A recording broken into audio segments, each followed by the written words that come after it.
ನಮಸ್ಕಾರ ವೀಕ್ಷಕರೇ, ಕನೆಕ್ಟ್ ಕರ್ನಾಟಕ ಅರ್ಪಿಸುವಂತ MLA ರಿಪೋರ್ಟ್ ಕಾರ್ಡ್ ವಿಶೇಷ ಕಾರ್ಯಕ್ರಮಕ್ಕೆ ಸ್ವಾಗತ. ನಾವು ಇವತ್ತಿರುವಂತಹ ಕ್ಷೇತ್ರ ಹಾಸನ.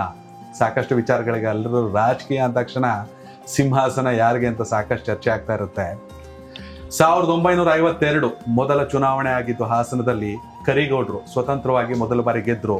ನಂತರ 62ರಲ್ಲಿ ಯಶೋಧರಮ್ಮ ಅವರು ಹಾಸನ ಕಂಡಂತ ಏಕೈಕ ಮತ್ತು ಮೊದಲ ಮಹಿಳಾ ಶಾಸಕಿ. 99ರಲ್ಲಿ ಹನುಮೇಗೌಡರು ಬಿಜೆಪಿನ ಅರಳಿಸ್ತಾರೆ, ಕಾಂಗ್ರೆಸ್ಸಿನ ಬಿಜೆಪಿಗೆ ಬಂದ್ಬಿಟ್ಟು. ನಂತರ 2018ರಲ್ಲಿ ಪ್ರೀತಮ್ ಗೌಡರು ಕಮಲವನ್ನ ಅರಳಿಸ್ತಾರೆ. 2 ಸಲ, 5 ಸಲ ಕಾಂಗ್ರೆಸ್ ಗೆದ್ದಿದೆ, 7 ಸಲ JDS ಗೆದ್ದಿದೆ. HS ಪ್ರಕಾಶ್ ಅನ್ನುವಂತಹ ಧೀಮಂತ ನಾಯಕನನ್ನ 4 ಬಾರಿ ವಿಧಾನಸೌಧಕ್ಕೆ ಕಳಿಸ್ಕೊಟ್ಟಂತ ಕ್ಷೇತ್ರ ಇದು. 2023ರ ಚುನಾವಣೆ ದೇಶದ ಮಟ್ಟದಲ್ಲಿ ಚರ್ಚೆ ಆಗಿತ್ತು. ಹಾಸನ ಪ್ರೀತಮ್ ಗೌಡ್ರ ವಿರುದ್ಧ ಸ್ವರೂಪ್ ಪ್ರಕಾಶ್, HN ಪ್ರಕಾಶ್ ಅವರ ಮಗ ಸ್ವರೂಪ್ ಪ್ರಕಾಶ್ ಗೆದ್ದಿದ್ದಾರೆ. 2 ವರ್ಷ ಆಗೋಗಿದೆ. ಅವ್ರನ್ನ ಕೇಳೋಣ, ಈ ಕಾರ್ಯಕ್ರಮಕ್ಕೆ ಅವ್ರನ್ನ ವೆಲ್ಕಮ್ ಮಾಡೋಣ. ಸರ್, ಕಾರ್ಯಕ್ರಮಕ್ಕೆ ಸ್ವಾಗತ. Thank you sir. ಹೇಗಿದ್ದೀರಾ ಸರ್? ಚೆನ್ನಾಗಿದೆ ಸರ್. ಹೇಗಿದೆ ಹಾಸನ? ನಾನು ಆರಾಮಿದ್ದೀನಿ. ಕಳೆದ 2 ವರ್ಷದಿಂದ ಬದಲಾವಣೆ ಕಂಡಿದ್ಯಾ? ಹೌದು ಸರ್, ಮಾಡ್ತಾ ಇದೀವಿ ಕೆಲಸ. ತಮಗೆ ಗೊತ್ತಿದೆ ಏನೇನು ನಡೀತಾ ಇದೆ ಅಂತ. ಈಗಿನ ಸರ್ಕಾರದಲ್ಲಿ ಯಾವ ಥರ ಅನುದಾನ ಬರ್ತಾ ಇದೆ ಅಂತ ತಮಗೆ ಗೊತ್ತಿದೆ. ಹಾಗೆ ನಮ್ಮ ಒಂದು ಚೌಕಟ್ಟಿನಲ್ಲಿ ನನ್ನದೇ ಅಂತ ಇದರಲ್ಲಿ ನಾನು ಕೆಲಸನ ಮಾಡ್ಕೊಂಡು ಬರ್ತಾ ಇದ್ದೀನಿ. ಶಾಸಕರಾಗದ್ ಕಷ್ಟನಾ, ಶಾಸಕರ ಕೆಲಸ ಮಾಡೋದ್ ಕಷ್ಟನಾ? ಶಾಸಕರಾಗಬೇಕು ಅಂತ ಭಾಳ ಹುಮ್ಮಸ್ಸಿನಿಂದ, ಯುವಕನಾಗಿ ಕೆಲಸ ಮಾಡಬೇಕು ಅಂತ ಭಾಳ ಆಸಕ್ತಿಯಿಂದ ಬಂದಿರ್ತೀವಿ. ಆದರೆ ಸರ್ಕಾರದ ಒಂದು ನೀತಿ ನಿಯಮಗಳು ತಮಗೆ ಗೊತ್ತಿದೆ ಹೇಗೆ ನಡೀತಾ ಇದೆ ಸರ್ಕಾರ ಅಂತ. ಈಗಿನ ಒಂದು ಸಂದರ್ಭದಲ್ಲಿ ಏನು ಗ್ಯಾರಂಟಿ ಸ್ಕೀಮ್ಗಳಿಂದ ಎಲ್ಲ ಶಾಸಕರು, ನಾನು ಅಂತಲ್ಲ, JDS ಶಾಸಕರು ಅಂತಲ್ಲ, ಕಾಂಗ್ರೆಸ್ ಶಾಸಕರು ಒಳಗೊಂಡಂತೆ ಭಾಳಷ್ಟು ಅನ್ಯಾಯಕ್ಕೆ ಒಳಗಾಗಿದ್ದಾರೆ. ಅವರು ಶಾಸಕರ ನಿಧಿ ಇರ್ಬೋದು, ಮಾಡ್ತಾ ಇರೋಂಥ ಕೆಲಸಗಳಿರ್ಬೋದು, ಕ್ಷೇತ್ರಕ್ಕೆ ನಾವು ಜನರಿಗೆ ನಿರೀಕ್ಷೆಗೆ ನಾವು ಮುಟ್ಲಿಕ್ಕೆ ಆಗ್ತಾ ಇಲ್ಲ. ಆದರೂ ಕೂಡ ನಮ್ಮ ತಂದೆ ಒಂದು ಹೆಸರು, ಅವ್ರು ಮಾಡಿರ್ತಂಥ ಹೆಸರು, ಪ್ರತಿಯೊಬ್ಬರು ಕಾಂಗ್ರೆಸ್ ಶಾಸಕರಿರ್ಬೋದು, ಸಚಿವರು ಇರ್ಬೋದು, ನಮ್ಮ ತಂದೆ ಅವ್ರ ಜೊತೆ ಇದ್ದಂಥ ಒಡನಾಟ, ಇದ್ರ ಮೇಲೆ ನಾನು ನನ್ನ ಒಂದು ಚೌಕಟ್ಟಿನಲ್ಲಿ ಹೆಚ್ಚುವರಿಯಾಗಿ ಅನುದಾನವನ್ನು ತಂದು ನನ್ನ ಒಂದು ಇದರಲ್ಲಿ ಕೆಲಸನ ಮಾಡ್ತಾ ಇದ್ದೀವಿ. ಆದರೂ ಕೂಡ ನಿರೀಕ್ಷೆ ಮಟ್ಟದಲ್ಲಿ ಕೆಲಸನ ಮಾಡೋಕ್ಕಾಗ್ತದೆ. ಬಿಫೋರ್ ಎಲೆಕ್ಷನ್ ಸಿಕ್ಕಿದ್ವಿ, ಆಫ್ಟರ್ ಎಲೆಕ್ಷನ್ ಸಿಕ್ಕಿರ್ಲಿಲ್ಲ. ಚುನಾವಣೆ ಗೆದ್ರಿ, ಹ್ಯೂಜ್ ವಿಕ್ಟ್ರಿ. ನಿಜಕ್ಕೂ ಹಾಸನದಲ್ಲಿ ಆದಂತ ಚರ್ಚೆ ಇಡೀ ರಾಜ್ಯದಲ್ಲಿ ಎಲ್ಲೂ ಕೂಡ ಆಗಿರ್ಲಿಲ್ಲ. ವಿಧಾನಸಭಾ ಚುನಾವಣೆಯಲ್ಲಿ ಏನ್ ಬೇಕು ಸರ್ ಎಲೆಕ್ಷನ್ ಗೆಲ್ಲಕ್ಕೆ? ಜನ ಬೇಕಾ, ಹಣ ಬೇಕಾ, ಗುಣ ಬೇಕಾ? ಸರ್, ಖಂಡಿತ ನಾನು ಇವತ್ತು ಏನು ನಮ್ಮ ಜನಸಾಮಾನ್ಯರು, ಮತದಾರರು, ಅವರು ನಮಗೆ ಕೈ ಹಿಡಿದ್ರೆ ಯಾವುದು ಕೂಡ ಹಣ ಬಲ, ಬೇರೆ ಯಾವ್ದು ಬಲನು ಕೂಡ ಅದ್ರ ಮುಂದೆ ಯಾವುದು ಇಲ್ಲ. ಖಂಡಿತ ನಾನೇ ಸಾಕ್ಷಿ. ಅಂದ್ರೆ ಹಣ ಇಲ್ಲದೆ ಅಂತ ಸಂದರ್ಭದಲ್ಲೂ ಕೂಡ ನಮ್ಮ ತಂದೆ ದಿವಂಗತರಾದ ಮೇಲೂ ಕೂಡ ಬಹಳಷ್ಟು ಕಷ್ಟದಲ್ಲಿದ್ರು ಕೂಡ ಹಾಸನದ ಜನತೆ ನನ್ನ ದೊಡ್ಡ ಮಟ್ಟದಲ್ಲಿ, ನಿರೀಕ್ಷೆಗಿಂತ ದೊಡ್ಡ ಮಟ್ಟದಲ್ಲಿ ಮತವನ್ನು ಹಾಕಿ ಗೆಲ್ಸ್ಕೊಟ್ಟಿದ್ದಾರೆ. ಖಂಡಿತವಾಗ್ಲೂ ನನ್ನ ಹಾಸನದ ಜನತೆಗೆ ಪರವಾಗಿ ನಾನು ಅವ್ರಿಗೆ ಋಣಿಯಾಗಿರ್ತೀನಿ ಸರ್. ಸರ್, ಒಂದ್ ಕಡೆ JDS ನಲ್ಲಿ ಹೊಸ ಅಲೆ ಬರ್ತಾ ಇದೆ.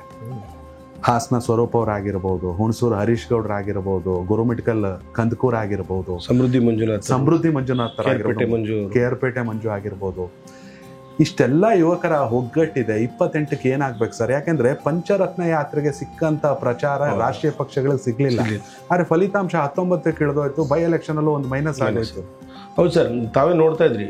ನಾವು ಪ್ರತಿಯೊಂದು ತಾಲೂಕಲ್ಲೂ ನಮ್ಮ ಸನ್ಮಾನ್ಯ ಕುಮಾರಣ್ಣವರ ಒಂದು ನೇತೃತ್ವದಲ್ಲಿ ಪಂಚರತ್ನ ಏನು ಕಾರ್ಯಕ್ರಮಕ್ಕೆ ಪ್ರತಿಯೊಂದು ತಾಲೂಕಲ್ಲೂ ಕೂಡ ನಿರೀಕ್ಷೆಗಿಂತ ಮೀರಿ ಜನ ಸೇರಂತ ತಾವು ನೋಡಿದ್ವಿ. ಆದ್ರೆ ಎಲ್ಲೋ ಒಂದು ಕಡೆ ನಮಗೆ ಪಕ್ಷಕ್ಕೆ ಭಾಳಷ್ಟು ಹಿನ್ನಡೆ ಆಯಿತು. ಅದು ಏನು ನಮ್ಮ ಕಾಂಗ್ರೆಸ್ ಸರ್ಕಾರದಲ್ಲಿ ಜನಗಳಿಗೆ ಒಂದು ಏನು ಮಂಕು ಇದನ್ನ ಹೆಚ್ಚಿ ಇವತ್ತು ಅವ್ರಿಗೆ ಒಂದು ಇದನ್ನು ಮಾಡುವಂಥ ಕೆಲಸಗಳನ್ನೇನು ಗ್ಯಾರಂಟಿ ಸ್ಕೀಮ್ಗಳನ್ನ ಹೇಳಿ ಅವರು ಮತವನ್ನು ಹಾಕ್ಸ್ಕೊಂಡಿರೋದು ಅಂತ ತಮಗೆ ಗೊತ್ತಿದೆ. ಹಾಗಾಗಿ ನಾವು ಒಂದು ತಂಡವಾಗಿ ನಮ್ಮೆಲ್ಲ ತಾವು ಹೇಳಿದ್ರು ಯುವ ಶಾಸಕರು ಎಲ್ಲ ನಾವು ಕೂಡ ಎಲ್ಲ ಒಟ್ಟಿಗೆ ಇರ್ತೀವಿ. ನಾವೆಲ್ಲ ಶಾಸಕರು ಎಲ್ಲ ಸಂದರ್ಭದಲ್ಲೂ ಕೂಡ ಒಟ್ಟಿಗೆ ಇರ್ತೀವಿ. ಹಾಗಾಗಿ ನಾವೆಲ್ಲ ಒಂದು ಶಾಸಕರು ಮುಂದಿನ ದಿನಗಳಲ್ಲಿ ನಮ್ಮ ನಿಖಿಲ್ ಕುಮಾರಸ್ವಾಮಿ ಅವರ ನೇತೃತ್ವದಲ್ಲಿ ಖಂಡಿತವಾಗ್ಲೂ ನಮ್ಮ ಪಕ್ಷ ಮುಂದೆ ಒಂದು ದೊಡ್ಡ ಮಟ್ಟದಲ್ಲಿ ನಾವು ಗೆಲ್ತೀವಿ. ಖಂಡಿತವಾಗ್ಲೂ ನಿರೀಕ್ಷೆ ಇದೆ. ಅದು ಇನ್ನೊಂದು ಕಡೆ ನಮಗೂ ಬೇಜಾರಾಯಿತು. ಚನ್ನಪಟ್ಟಣದಲ್ಲಿ ನಮ್ಮ ಯುವ ನಾಯಕರು ನಿಖಿಲ್ ಅವ್ರು ಗೆಲ್ಲಬೇಕಾಗಿತ್ತು. ನಮ್ಮ ಒಂದು ಶಾಸಕರ ಒಂದು ಒಗ್ಗಟ್ಟಾಗಿ ತೊಗೊಂಡೋಗುವಂಥ ಶಕ್ತಿ ನಮ್ಮ ನಿಖಿಲ್ ಕುಮಾರಸ್ವಾಮಿ ಅವ್ರಿಗಿದೆ. ಆದರೂ ಕೂಡ ಅವರು 3 ಬಾರಿ ಚುನಾವಣೆಯನ್ನು ಸೋತರೂ ಕೂಡ ಅವರು ಎದೆಗುಂದಿಲ್ಲ. ಅವರು ಇವತ್ತೂ ಕೂಡ ನಾವು ಇದರಲ್ಲೂ ಚರ್ಚೆ ಮಾಡ್ತಾ ಇರ್ತೀವಿ ಸಿಕ್ಕಿದಾಗ. ಅವ್ರು ಮುಂದಿನ ದಿನಗಳಲ್ಲಿ ಒಂದು ದೊಡ್ಡ ಮಟ್ಟದಲ್ಲಿ ಯುವ ನಾಯಕರಾಗಿ ಮುಂದೆ ಬರೋದ್ರಲ್ಲಿ ಯಾವುದೇ ಕೂಡ ಅನುಮಾನ.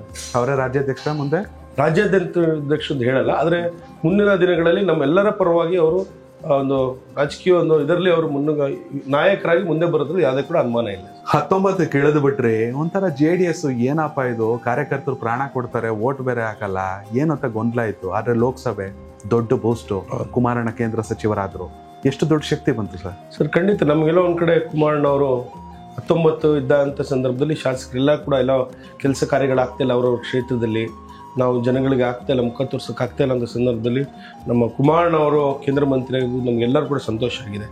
ಈಗಲೂ ಕೂಡ ನಿನ್ನೆ ನಮ್ಮ ರೇವಣ್ಣ ಸಾಹೇಬರು ಮತ್ತು ಕುಮಾರಣ್ಣ ಅವ್ರು ಮೊನ್ನೆ ಚರ್ಚೆ ಮಾಡ್ತಿದ್ದೆ ನಮ್ಮ ರೇವಣ್ಣ ಸಾಹೇಬ್ರ ಹತ್ರ.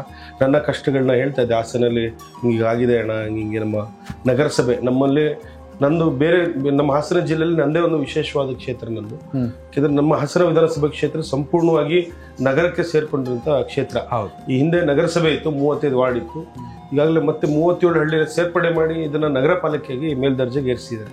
ಹಾಗಾಗಿ ಅನುದಾನದ ಕೊರತೆ ಸಿಕ್ಕಾಪಟ್ಟೆ ಇದೆ. ಇವತ್ತು ತಮಗೆ ಗೊತ್ತಿದೆ, ತಾಲೂಕು ಲೆವೆಲಲ್ಲಿ ರಾಜಕೀಯ ಮಾಡೋಂಥದ್ದು ಬೇರೆ, ಹಾಸನಲ್ಲಿ ರಾಜಕೀಯ ಮಾಡೋಂಥದ್ದು ಬೇರೆ, ಇಲ್ಲಿ ನಗರದ ಭಾಗದಲ್ಲಿ ಜನರಿಗೆ ನಿರೀಕ್ಷೆ ಇರೋದೇ ಬೇರೆ. ಹಾಗಾಗಿ ಮಳೆ ಬಂದಂಥ ಸಂದರ್ಭದಲ್ಲಂತೂ ಭಾಳಷ್ಟು ಕೆಲಸ ಕಾರ್ಯಗಳಾಗಲಿ ರಸ್ತೆ ದುರಸ್ತಿ ಮತ್ತೊಂದು ಬೇರೆ ಥರ ಇರುತ್ತೆ. ಹಾಗಾಗಿ ಮಾತಾಡ್ತಾ ಇರೋ ಸಂದರ್ಭದಲ್ಲಿ ಇಲ್ಲ, ಸನ್ಮಾನ್ಯ ಕುಮಾರಣ್ಣ ಅವರು ಮತ್ತು ದೇವೇಗೌಡರ ನೇತೃತ್ವದಲ್ಲಿ ಮುಂದಿನ ತಿಂಗಳ ಒಂದು 50 ಕೋಟಿ ರೂಪಾಯಿ ನಗರಕ್ಕೆ ಸಂಬಂಧಪಟ್ಟಂಗೆ ಸೆಂಟ್ರಲಿಂದ CRF ಫಂಡ್ ತರೋಣ ಅಂತ ಹೇಳಿದ್ದಾರೆ.